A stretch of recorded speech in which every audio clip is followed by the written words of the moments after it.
Welcome to Let's Talk About It with Thelma Snipe, the director of From Brokenness to Wholeness. From Brokenness to Wholeness is a faith-based, outreach, transformational, radical root ministry that serves pain at the root. So have a seat and let's talk about it. Hello, my name is Thelma Snipe, and I am the director of From Brokenness to Wholeness. From Brokenness to Wholeness is a faith-based, outreach, transformational, radical root ministry, serving emotional pain at the root. Our vision is to have a rape-free world, state, community, schools, home, churches, and judicial system. I am here today, want to share something with you. We had shared it a few months before, and we're back again on wholeness, because this is what you deserve, is wholeness. I am a friend to the survivor. I will enter into the survivor with that pain until they can believe, and also their faith until their faith is strengthened. But I am not alone. Let's talk about it. This segment, let's talk about it. The question is today, do you have a question? Will thou be whole? You don't hear many people talking about wholeness, but it is for us, especially us that are broken through sexual assault. Come a little closer. I want you to really hear me today. I want you to really hear me. And this is what the Lord shared with me when we started this ministry, because He wants His people to be whole. We know about healing. We know about deliverance, but there's also wholeness. Sometimes it seems like we don't remember the power in wholeness. Now, if we need to turn up your device, I want you to hear this, because I want you to be sure to hear me. Okay, let's go. There was a certain man. You ever heard of the certain man in the Bible? There was a certain man. That's what they call it. A certain man that would come to this pool every year. He was a man he came to the pool every year because he had, John 5:5, I'll tell you about it. He had heard that a certain time of the year, the angel will come and trouble the water. And once that angel troubled that water, he needed to be in that water so that he may get whole. But you know what? Jesus walked up one day. That's just like Jesus, right? Jesus walked up one day and asked him a question. And the question was, will thou be whole? As human, the man went to explain why he wasn't whole. That's not what he asked him. He didn't ask him that. He said, will thou be whole? When the man got through telling his story, Jesus said, rise, take up your bed and walk. And from that point on, the man was whole. He did not lay hands. He did not do anything. From that point, because of the man's faith, and anybody will know that he has faith because he came 38 years. That's faith. I'm going to share with you some more about faith today and how to use faith. The man immediately got up, took up his bed and walked. I learned something from this scripture as I read it. What I learned was that we can abide in a place where Jesus is not there yet. And He is coming, but He's not there. Sometimes we're in the wrong place at the wrong time. I heard someone say once, did Jesus make everybody whole? No, He didn't. The certain man is the one that was whole. Because of his effort and because of his faith, because of his brokenness take another level of faith, because everyone have faith. Everyone believe. They believe in something. They believe upon something. So everyone have faith. But from wholeness is another level of faith. That's why you hear me say that I will enter into your pain with you, but I'm not alone. I will help you believe until you can believe, and I will help you with your faith until you become faithful. Okay? The man just did what he said. Took up the bed and walked because he would come. Listen, y'all. How many of us has been asking God for something 38 years, 40 years, 50 years? Got it? Lord, please do this. Lord, please do that. Wonder if you have enough faith. Because I remember one of our clients, when she came with us, you heard me say this about this too. She came with us when she was 95 years old. And she shared with me that her biological father violated her at the age of 5. She said, I think I cried every day for 90 years. Every morning I got up, I cried because that's all I could do. I could do anything else but cry because of what he had done to her. So, look how long it took. But Jesus not, listen here. Jesus did come, didn't he? He did come. Will thou be whole? Will thou be whole? That's his question to him. Will I be whole? The faith that I'm talking about is the faith that the Bible talks about, speaks about, as the size of a mustard seed. Look right here. I brought your mustard seed. Look at that mustard seed. Look at that. Can you see that mustard seed? See right there. You see it, don't you? I know you see that mustard seed. Yeah, you see it. That's all the faith you need. That's all the faith that we need. He's not asking us for a world full of faith, a bucket full of faith. No, he wants faith as the size of a mustard seed. And you know what?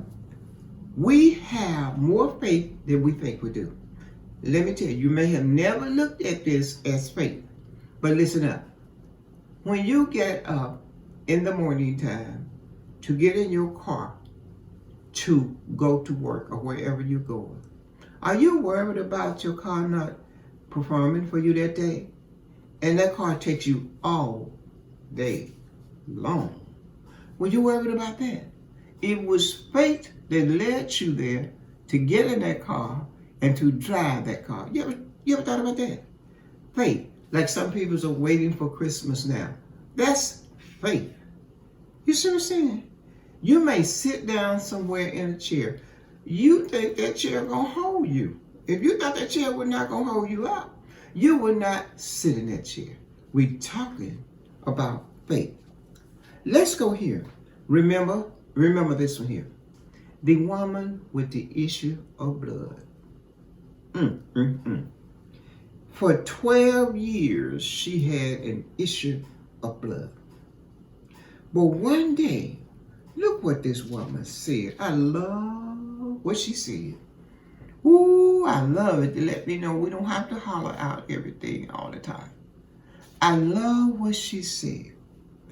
A woman diseased with an issue of blood, 12 years, came up behind Jesus and touched, just a touch, the hem of his garment. Because within herself, self-talk is powerful. It is very powerful. Within herself, she said, if I but touch the hem of his garment. You'll find this in St. Matthew 9:20. If I could just touch the hem of his garment, I will be whole. She said that. She said that. I shall be whole. Not that I may be whole. Not that I hope I get whole. Oh, wait. She said, I will be. Oh, that just blows my mind. I will be whole. Self-talk. Then I don't think I want to be whole. She did not say any of these, but she touched him, and Jesus turned about, and he saw her. And they was trying to get him to send her away. He saw her. He said, daughter, be of good comfort. Thy faith has made thee whole. You understand what I'm trying to say? Wholeness. Thy faith has made thee whole. Just that simple. That's the level of faith she had.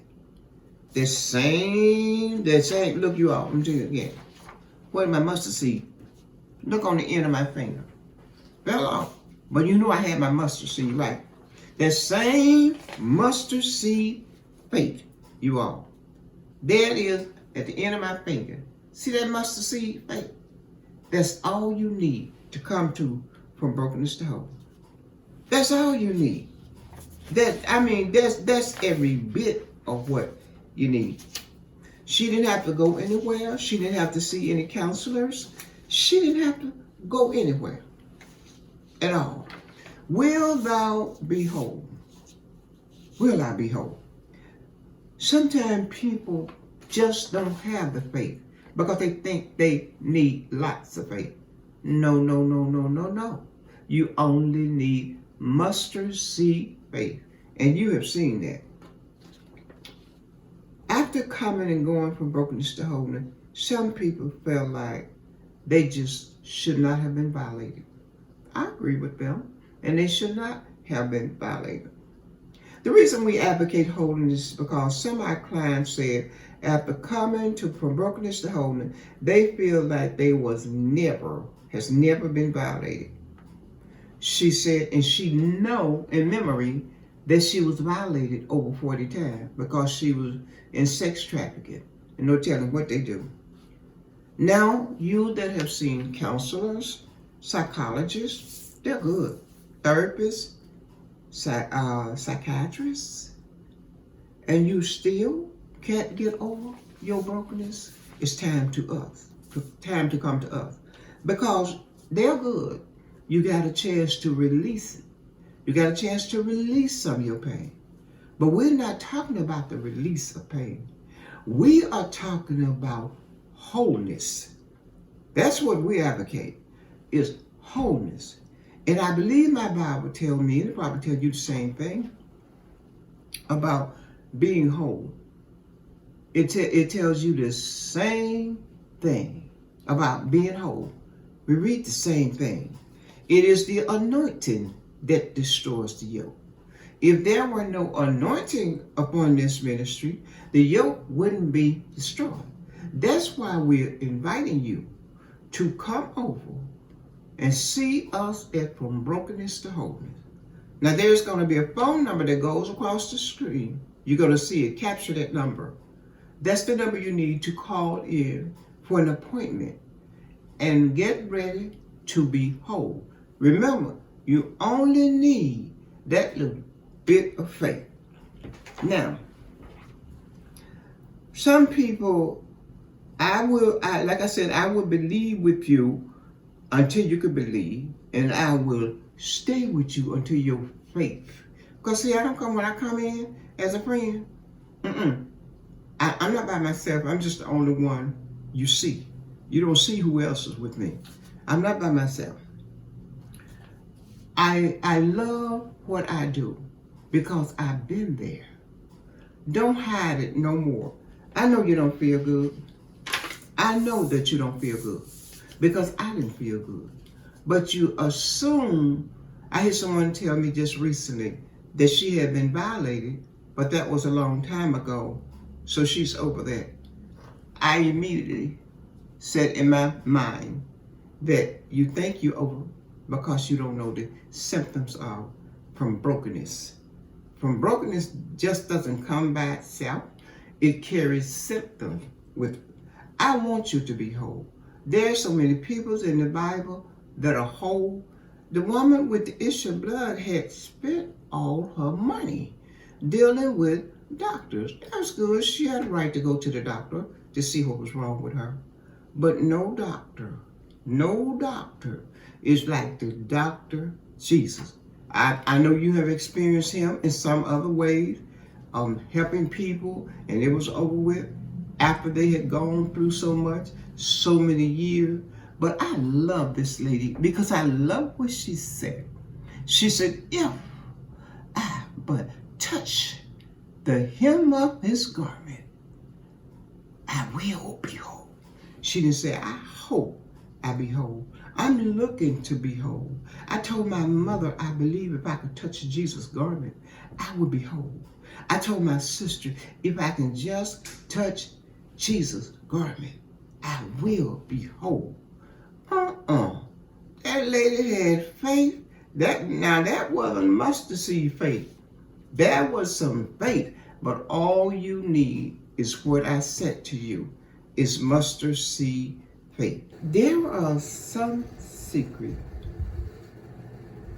that are good secrets, and there are some secrets that are not good secrets, and there are some secrets that one may think is a good secret, especially when it comes to surprising people. You know, everybody doesn't like surprises. I'm one of them. I don't like surprises. You can't give me a birthday party and surprise it. I don't like that. I don't like that. So that's the reason why I didn't get one, because I don't like surprising. Let's talk about secret.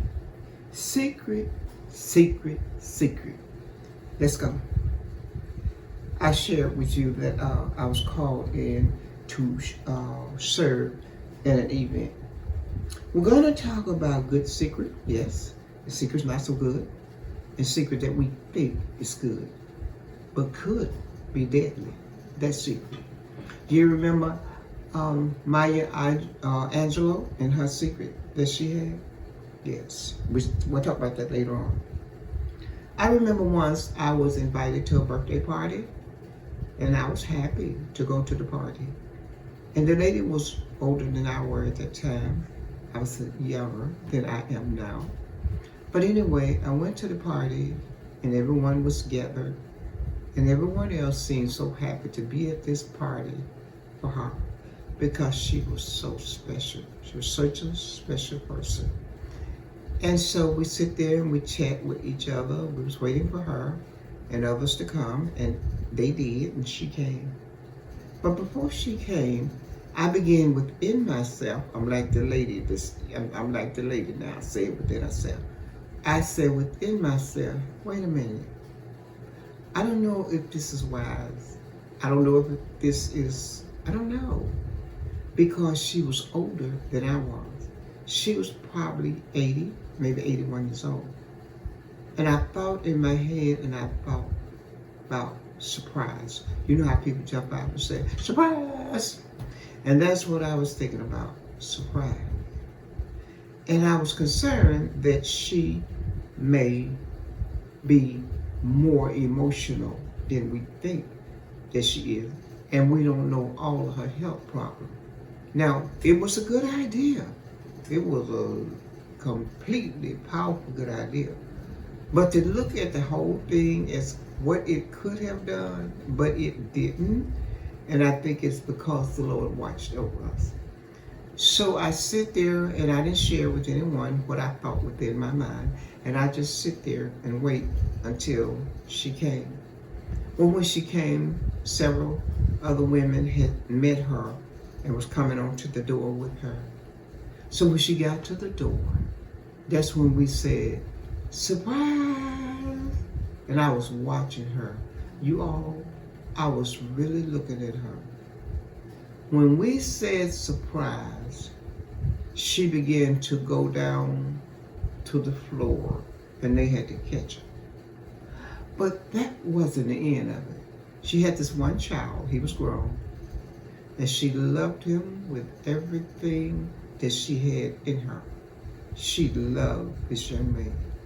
And he and his wife and children lived out of town. And they came into town just for her birthday party. They came in. And she, as they was bringing her back up from the floor, she looked at a corner and she spotted her son. I think they had to catch her again. That's why I said every secret may not be as good as we think it is, because that was an unhealthy secret. If something had happened to that lady, I know we would have never gotten over it. She was so I was thinking that she was going to overcome with all this emotional that is upon her at that age. But the Lord brought her through, and she did not overcome because the Lord brought her through. But it was almost too much. That was a good secret that could have turned bad. But of the grace of God, He didn't allow that to happen. On to the next secret. I remember one of our clients told us that she kept a secret. She had started keeping this secret at the age of 3 or 4 years old, because the family would allow her to sleep, go at the aunt and uncle home and sleep there, or she would be at home, I guess, or they may be at her house. And she slept with them. And both of them were sexually violating her. True story. They were sexually violating her. And no one knew it. So as she began to grow up, she started sharing it with her mother. But she kept that secret. And while a secret like that is on the inside of you, it's not just sitting there as a secret. Oh, no. The evilness of that thing is working on the soul of this child. And it did affect her in later days, because they was violating a 3 to 4 year old baby. Can you imagine that? Grown people, aunt and uncle, violating. Why they get a child? How sick is that? But she came from brokenness to wholeness as she grew up. Once she came to us and came to the program, God did miraculous things for her. Miraculous. When someone is broken like that, it does so much to them. It takes too much time to tell you what it does to them. That was a secret, that was a bad secret that she kept. But she didn't know if the secret was right at that time, at that age. She didn't know if it was right or if it was not right. Sometimes people hold secret that so long, and they're violated so many times until they wonder if there's a sign on their head that says, violate me. I'm okay, violate me. It is really sick. So now here comes the good secret. Listen to the good secret. It should be good all the way around. Is when the mother shares with you that she's going to give the father a surprise birthday party. Let's hope that he's not between the age of 75 and 100. But I don't think so, because she would tell the little girl not to tell it. Now, don't you tell it. Don't you say anything about it, but we're going to surprise your daddy. We're going to give him this birthday party. Because, girl, you got a good daddy. So she kept this secret. That's a healthy, good secret. And some children have got in trouble because they told a secret. Here's another secret that was told. This child was afraid to tell her mother. I think she was 5 years old. And her mother's boyfriend violated her. But she found this, now this is a bad secret. She finally told her mother what he did to her. I think I've used this before too. That's okay. What he did to her. But this releasing this secret didn't go so good for this child, because the mother slapped her across the mouth and told her, don't you ever say that again. Look what she locked in that child. She locked that thing in that child. And that thing, when she became a young woman, a woman period, that thing began to manifest itself with the thing that she was doing and the places that she was going and the thing that she was into. It manifests itself because it just doesn't go anywhere. So I wanted to share that with you about secret. There are some good secrets. There are some good secrets that can turn bad. And there's some good secret that can stay good. So be careful with the secrets. If you have a secret that something ugly has been done to you, and you have a secret, you need to share that with someone. If the first person doesn't hear you, then you go to the next person that you believe will hear you. Find you somebody that is going to hear you and listen to you so you can get that burden off you, and then they will get you some help. Listen, I wanted to share that secret with you today. I remember when I had a secret. Didn't nobody tell me to keep it a secret, but I did. And that secret was on the inside of me doing this work. And I did not know it. And that secret went on for years. I've shared with you the violation. That secret went on for years. I didn't know that I was supposed to tell anyone. That's why I did not tell anyone, because I didn't know. And I didn't know what to say, even if I tried to tell someone. If it was a grown-up, they would have understood what I was talking about. But if it was another child, they wouldn't have known what I was talking about. I remember a story I heard once. And that was, this young lady was ill and in the hospital. She stayed in the hospital about 30 days. The doctors could not find out what's wrong with her. They could not find out what's wrong. She was there, and she was there. And they kept her there so they could try to figure out what was wrong with her. She had a secret in her. A secret. So at the last of the month, at the last of those 30 days, she stayed there. And she was talking to her sister one day about it.